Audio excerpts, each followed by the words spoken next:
भारत के defence sector में इन दिनों सबसे ज्यादा गहमा गहमी देखने को मिल रही और ये कहा जा सकता है कि भारत की डिफेंस कंपनियां दुनिया में अपना डंका अब जोरों शोरों से बजा रही तो ये कहीं से गलत नहीं होगा, क्योंकि चीन के खतरे का सामना करने के लिए भारत की तैयारियां टॉप स्पीड हैं। साथ ही मोदी सरकार डिफेंस सेक्टर में देश को आत्मनिर्भर बनाना चाहती है और इस वजह से रक्षा में इस्तेमाल होने वाले तमाम आइटमों को इंपोर्ट लिस्ट से बाहर कर दिया गया है। इसका सीधा फायदा डिफेंस सेक्टर में काम करने वाली सरकारी और प्राइवेट दोनों तरह की कंपनियों को हो रहा।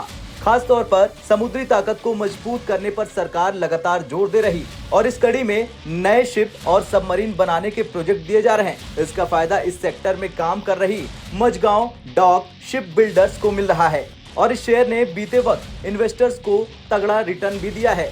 इसे ऐसे समझ लीजिए कि महज एक साल में ही इस शेयर में 507% का रिटर्न इन्वेस्टर्स ने कमाया है। इन्वेस्टर्स को मालामाल करने वाला ये शेयर बुधवार को भी अपना दमदार प्रदर्शन जारी रखे हुए है। मझगांव डॉक के शेयर बुधवार को करीब 1 बजे 4.60% बढ़कर 1949 रुपए पर कारोबार कर रहे थे। कारोबार के दौरान ये शेयर 1976 रुपए की हाई तक चला गया था। मझगांव डॉक के शेयरों ने बुधवार को आई तेजी के पीछे एक वजह भी है। दरअसल एक खबर ने इस शेयर को रॉकेट बना दिया। खबर ये आई कि यूरोप की 2 दिग्गज डिफेंस मैन्युफैक्चरिंग कंपनियां भारत में सबमरीन बनाने के प्रोजेक्ट में शामिल होना चाहती हैं। देश में सबमरीन बनाने का ये प्रोजेक्ट 40,000 करोड़ रुपए का है। इस प्रोजेक्ट के लिए भारत की 2 बड़ी कंपनियां दावेदार हैं। पहली है मझगांव डॉक और दूसरी है L&T।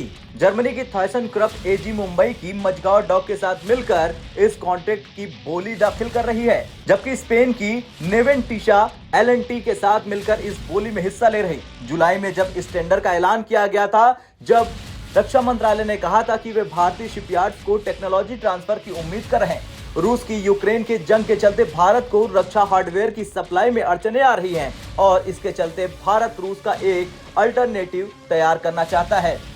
इंडियन नेवी को कम से कम 24 पारंपरिक सबमरीन्स की जरूरत है, लेकिन देश के पास अभी महज 16 पनडुब्बियां ही हैं। इनमें से भी ज्यादा 30 साल से भी ज्यादा पुरानी हैं और इन्हें अगले कुछ सालों में रिटायर किया जाना है। पिछले साल जुलाई में रक्षा मंत्रालय ने एक टेंडर जारी किया था, जिसमें सरकारी मझगांव डॉक या L&T के साथ मिलकर conventional deal electric powered submarine को डिजाइन, डेवलप और उसे बनाने के लिए ग्लोबल डिफेंस मैन्युफैक्चरर से बोलियां मंगाई गई थी।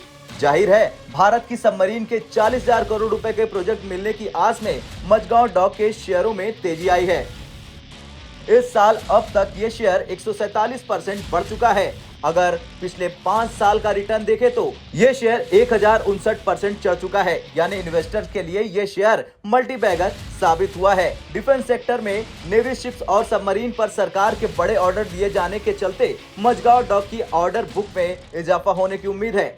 बता दें, 2021-22 में मझगांव डॉक की ऑर्डर बुक 46,000 करोड़ रुपए थी, जो कि 2022-23 के आखिर में 38,755 करोड़ रुपए पर आ गई।